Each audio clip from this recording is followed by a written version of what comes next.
kalau gue kan seperti teman-teman tahu gue itu hitam dan putih ya. I don't play games with my feelings. Dengan harapan I don't play games with people's feelings dengan harapan people also do not play games with my feeling. I like to keep everything simple and clear intentions gitu. Gue mengerti sekali gitu ya istilah manipulasi. Oh, kalau ketemu cegil atau cogil harus dimanipulasi. Kalau gue ketemu dengan cegil atau cogil, gue back off. Gue nggak mau ikutan permainan ini. This is not my kind of game.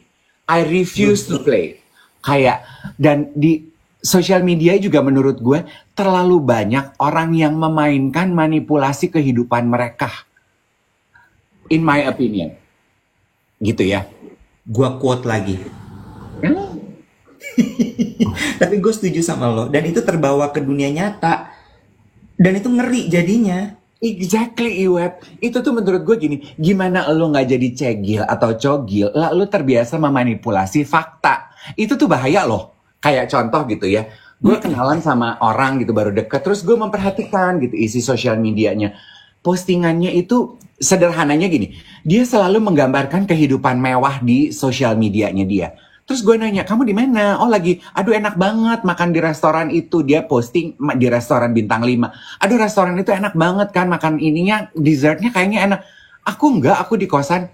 Lah kalau lu posting lagi di restoran hotel bintang 5, ngapain? Itu kan contoh kecil memanipulasi ya.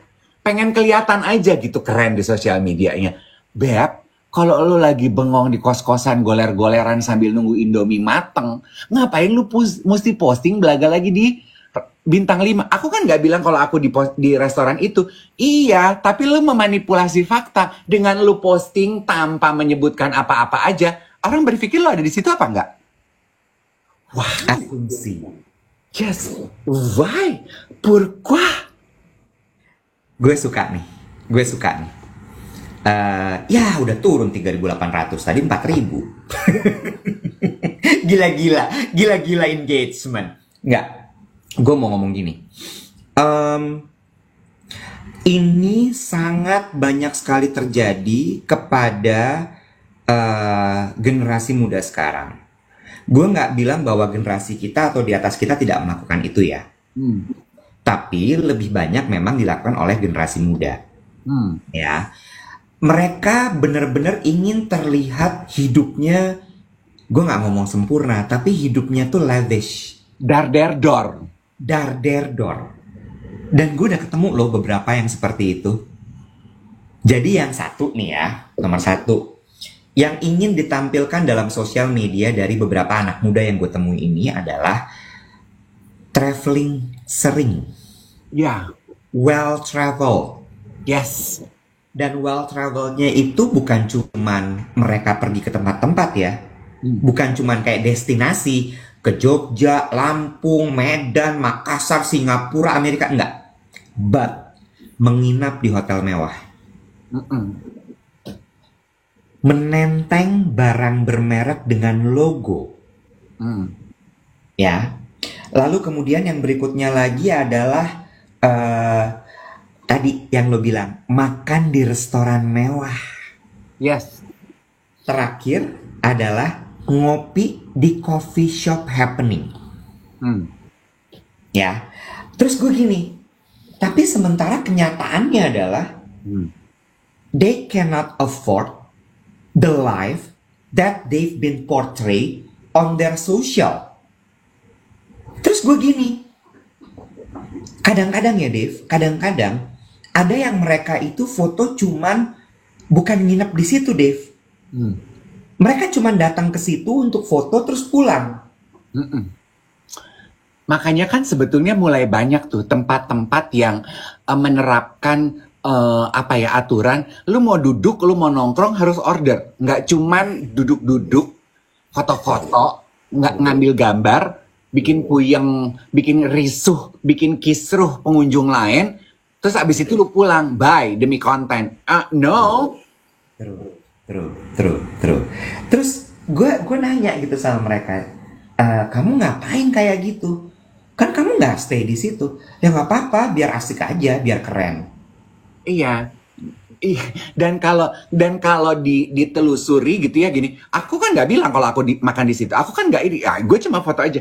Memang, tetapi come on, just be honest. Lo tahu kan kalau lo tuh memanipulasi fakta. Udah deh, akui aja, say. Itu tuh tanda cegil. Gue punya cerita nih, sebuah contoh nyata. Kemarin gue kan abis reunian sama teman SMA gue kan, hari Jumat tuh. Ah, Ya, ada satu teman gue baru pulang dari DC lagi dari dia tinggal di Washington DC. hmm, Terus habis itu dia cerita, iya gue pernah tuh ada satu gitu. eh gue boleh cerita nggak ya? Cerita tadi kan gue nggak nyebut nama. Jadi ada satu orang dari Indonesia tinggal dititipin hmm, di rumahnya dia. hmm, Jadi anak ini baru selesai sekolah dari New York, lalu kemudian dia mau stay di Amerika nyari kerja. Jadi dia numpang lah di rumah teman gue. hmm. Lo harus tahu, numpang tuh berapa lama sih, Dave? Misalnya kalau misalnya lo tinggal di Amerika gitu ya, terus abis itu gue mau, Dave, gue tinggal dulu sama lo ya sebentar sampai gue dapat kerja. Berapa lama kira-kira, Dave? Oh, kayaknya Enaknya tuh berapa lama gitu? Yang lo kasih tenggat supaya nggak apa-apa deh, kesian nih si Iwet lagi cari kerja gitu ya. Gue kayak bantu deh gitu ya. kayaknya 30 hari itu udah maksimal ya. 30 hari ya, 30 hari ya. Heeh. 3 bulan tuh lama nggak? 3 bulan tuh betah. Betah ya. Ini 2 tahun.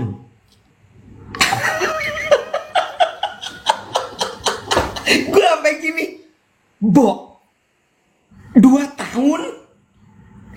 2 freaking years. Sampai temen gue pindah rumah nih. Pindah rumah, dia ikut pindah rumah. Itu sih, maaf ya, definisi benalu nggak sih? 2 tahun. Sampai akhirnya, oh, ya, long story short gitu ya, long story short sampai kalau udah kayak gitu kan terlalu nyaman, mulai boundariesnya mulai hilang segala macam, pasti kasus selanjutnya adalah pinjem uang nggak dibalikin. Oh. Nah, yang mau gue ceritain adalah tapi kalau lo lihat sosialnya, oh hidupnya lavish banget, Nah, lavish banget. She works in fashion industry, photo with this, photo with that, wearing this glam dress. itu makanya kan Di kontak ngilang. iya, ada kan di meme, ada meme-nya tuh gini, kalau ngelihat gaya hidup mewahnya rasanya pengen nagih utangnya deh. Iya, iya, Iya. iya, iya. Ya gini kan teman-teman dari tadi gini, kalau late post gimana Om? Of course, lo tahu deh arah maksudnya dan terasa kok beda. Emang orang yang late post sama orang yang halu, ngerti nggak lo? Yang memanipulasi fakta gitu. Ya nggak apa-apa. This is a discussion. This is a talk to stretch your minds gitu. Ini pilihan lo. Jadi gini, biar lo tahu aja red flags orang-orang kayak gitu. Kalau gue enggak, this is not my game. I refuse to play in that field. Bye. Lo boleh memanipulasi fakta, gue nggak mau ikutan. Enggak jenis pertemanan gue, enggak circle gue, dah nek. Gue cuman pengen menormalisasi living authentic gitu, owning your true self. Tadi kan di awal kita ngomongin owning your true emotion, your true feelings gitu. Kalau suka bilang suka, udah nggak suka bilang nggak suka. Kalau mampu silahkan mampu, kalau nggak mampu ya nggak apa-apa, nggak usah dimanipulasi. Lama-lama diri lu tuh erosi loh.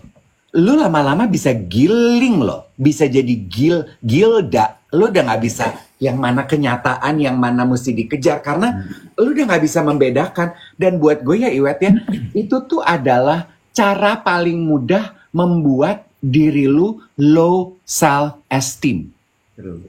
True. Gue setuju sama lo karena balik lagi arahnya adalah jujur sama diri sendiri, be truthful to your intention, ya.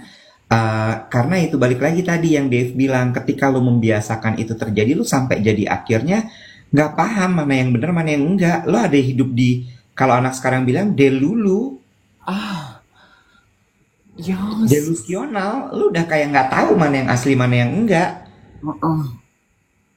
Bener-bener udah kasrut gitu. Jadi eh ini yang juga gue bilang gitu ya. Gue tuh kalau misalnya ngajarin brand image kan gue bilang kita beruntung sekali hidup di era sosial media. Jadi kalau zaman dulu, zaman kita nih ya Dave ya, kan susah sekali untuk menampilkan image diri. Lo mesti hire PR Ya, supaya lo bisa dapat exposure ke media, right? Sementara sekarang ketika ada sosial kan lo bisa menampilkan image apapun di sosial media lo. Terus gue bilang gini, tapi harus diingat bahwa nomor satu, rule of the thumb dari social media adalah walk the talk. Lo posting apa yang memang ibaratnya gini, lo melakukan apa di dunia nyata, itu yang kemudian lo translate, lo broadcast di social media lo. Tapi bener-bener yang lo kerjain ya, bukan yang lo create, ya. lalu kemudian lo posting. Karena pada akhirnya citra diri itu akan kembali kepada kenyataannya, Uh-uh. ya kan? Terus jadi iya gitu, kayak just be truthful in your socials, in your digital life gitu. Karena sekarang kan bener ya Iwet ya, ketika lo cari pekerjaan, cross checknya tuh kan sampai ke media sosial kan. Walaupun lo bilang ya gue bisa bikin alter account 12 biji to fit my 12 biji alter account. Itu juga bagian yang menurut gue you are walking on thin ice. Berhati-hati, just be very truthful. Karena yang jadi erosi itu diri kamu loh, bukan orang lain. You are actually damaging yourself. True. Sampai yang terakhir lagi rame banget di sosmed. Apa tuh yang Demi terlihat si paling sporty, demi terlihat si paling lari, hire joki Strava. Oh my god.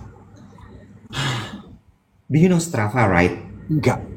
So Strava tuh aplikasi tracker untuk olahraga. Jadi setiap kali lo olahraga itu nyambung ke jam lo, ke smartwatch lo, sehingga ke track lo hari ini olahraga apa, segala macam. Terus jaraknya berapa kalau lo lari, kalau lo berenang, sepeda, segala, something like that. It's a social platform. Cuma kalau itu tujuannya adalah memang mengencourage lo untuk berolahraga, karena suka ada challenge. Oke, 7 weeks challenge ya, dibikinin sama Strava-nya. Ini ada jokinya, Bo. Astaga. Ada jokinya, lo kebayang nggak sih? Ada jokinya, lo tinggal request, lo mau lari pace berapa, jarak berapa, abis itu lo bayar dia. Terus lu posting gitu. Karena kan nyambung dari jam ke account-nya kan. Jadi kayaknya tuh aktif banget di Strava. Oh my god, lari terus. Yang gue pengen tahu adalah, terus setelah lu posting pencapaian Strava lu yang dilakukan oleh joki, what does that make you feel? Si paling olahraga. Do you think you are a better human having done that? What? Muntah. Iya kan? Jujur deh coba, lu tanya sama diri lo, how does that make you feel? Ya. Apa rasanya sih gitu? Ya. Menurut lu pencapaiannya apa? Itu bagus deh. Validasi, balik lagi. Stop mencari validasi dari orang lain. Ya, dan validasi itu butuh validasi dari orang itu berangkat ketika ya itu tadi lo tidak yakin dengan diri lo, self esteem lo rendah, lo nggak tahu value diri lo, sehingga ya you keep trying to find validation. Kok jadi serius ya? Senin pagi ini? Selasa. Oh iya, Selasa. Gue tuh, pesan gue tuh, ya normalize living an authentic life aja. Tadi ada yang bilang gini, iya, generasi muda suka posting mengenai kehidupan lavish. Generasi tua suka posting mengenai pekerjaan. Sama aja kan mencari validasi. At least nggak membenarkan diri. At least itu pekerjaan yang emang benar-benar dia lakukan. True. Dan maksudnya gue gini, kalau lu bingung nggak tahu mau posting apa daripada lu memanipulasi fakta, ya mendingan posting yang emang bener lu lakukan. Kalau emang kehidupan lu cuman kerja, ya udah posting aja kerjaan lu, Cin. Benar. True. True, karena balik lagi, sosial itu adalah cerminan dari kegiatan harian lo. Hah? Seharusnya seperti itu. Kalau Ya kan? emang sehari-hari nggak ngapa-ngapain, ya Iya. get some inspiration. True. Gitu. Lucu ya. Kok jadi ke situ ya? Ya nggak apa-apa. Yang penting kita belajar soal being, kita belajar soal love bombing. Tapi ini fenomena-fenomena yang menurut gue memang harus kita bahas sih, Dave. Kalau ada salah satu followers, I think your followers also, dia bilang, siaran kita itu adalah telling the untold narrative. Ah, Ya, banyak hal-hal seperti ini kan sebenarnya memang terjadi tapi nggak dibahas sama orang. And I think that's what make kalau orang brand bilang the USP of our broadcasting. Elah. USP apa sih, Mbak? Unique selling proposition. Oh, nih biar lo lebih percaya diri. Gue juga kemarin Siapa bilang lo nggak pede? Enak aja lu. Oh, nggak terhadap siaran kita. Iya. Dan ini juga berlaku untuk gue.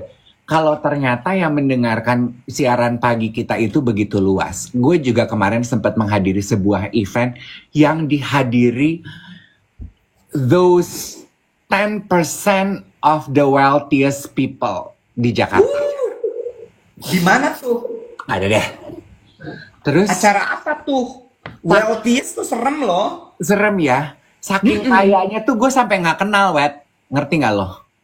Tapi Biasanya banyak memang orang-orang kayak gitu malah yang nggak dikenal. ya kan? Tapi kelihatan kan dari the way they present themselves gitu ya.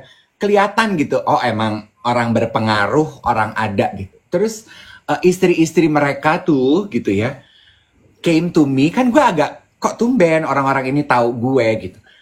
Dan yang mereka puji adalah siaran TikTok, siaran pagi kita. No way. Aku tuh suka nonton loh sambil menemani si Om tuh kalau lagi siap-siap. Aku tuh suka nonton loh sambil nyiapin sarapan. Aku tuh suka nonton loh. Yes.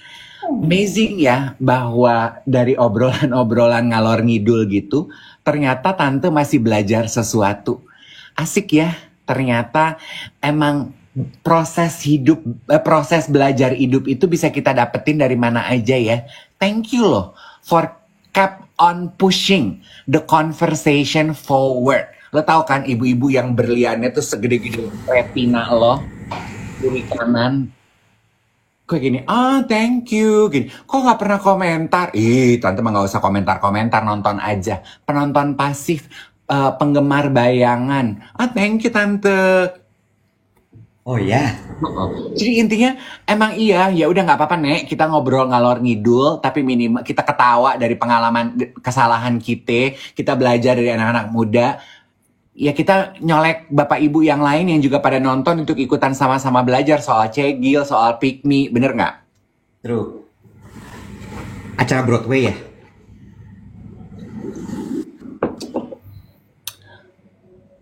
Bukan. Bukan? Kok nggak lo broadcast di sosial media lo? Broadcast, tapi tamu-tamunya gue nggak broadcastin. Oh, acara yang di pick ya?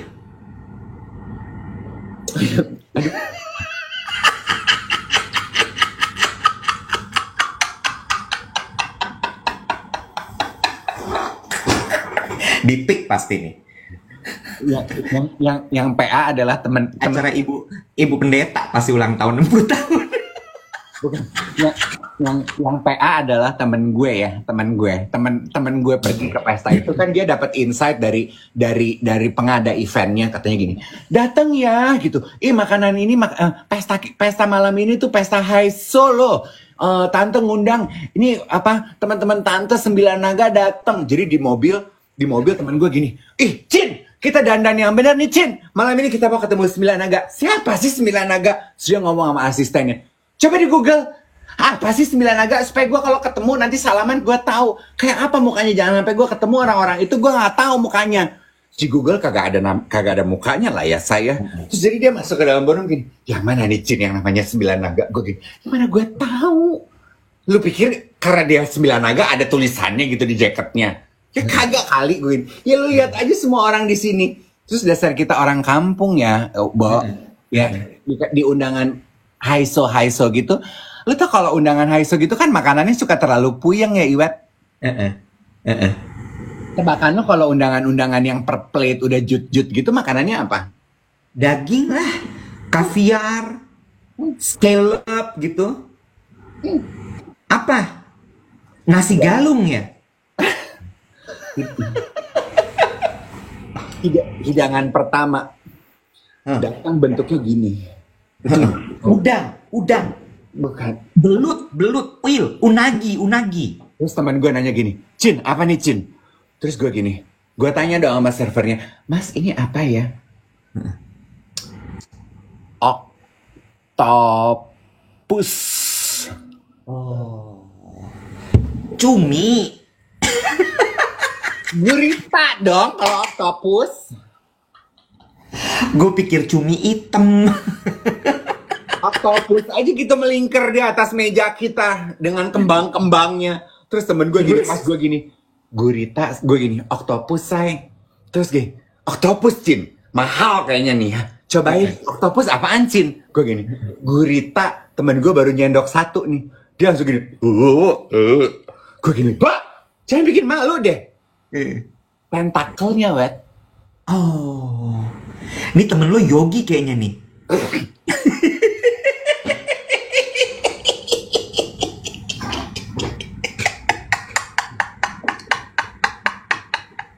Kalau dari naga-naganya, dari norak-noraknya Yogi nih gue lihat nih kayaknya nih.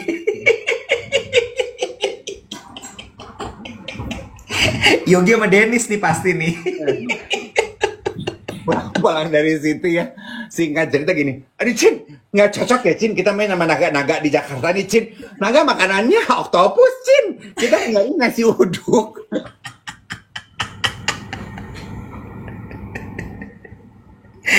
Jam 8 gue mesti ke airport.